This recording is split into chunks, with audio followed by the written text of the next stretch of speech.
வருஷம் ட்ரை பண்ணேடா, இன்னுமாடா உன்னால முடிக்க முடியல. உங்க அப்பா சொல்லலாம், நீ இந்த 4 வருஷம் வேலை பார்த்திருந்தா உருப்பிட்டிருப்பேன்னு.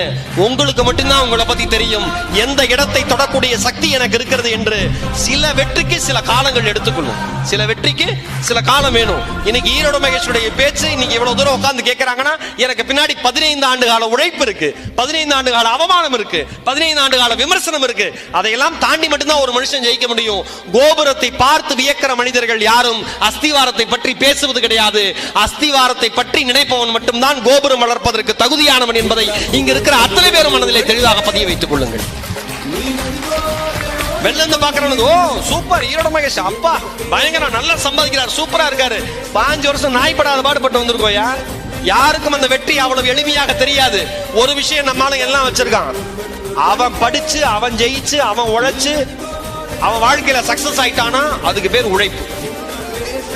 அவன் கஷ்டப்படுறான், அவன் படிக்கிறான், அவன் அசிங்கப்படுறான், அவன் ஜெயிச்சிட்டானா கஷ்டப்பட்டு உழைச்சு ஜெயிச்சான்.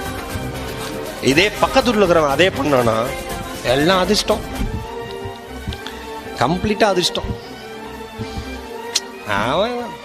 பாருங்க எவ்வளவு நாள் வருவான்னு பாருங்கம்மா. வீடு கிரக பிரவேசத்துக்கு ஒருத்தனை கூப்பிட்டுருக்கேன், அவன் சொல்றான் பில்டிங் ஸ்ட்ராங்கா இருக்கான்னு பாத்தீங்களாங்க. கூப்பிட்ட முதல் நாள் எவ்வளவு எண்ணத்துடைய மனிதரை நான் கூப்பிட்டுருக்கேன் பாருங்க. நான் சொன்னேன் அதுக்கு இங்க மட்டும் நிக்காதீங்க சார், எப்ப வேணா கல்லூடு உடனே.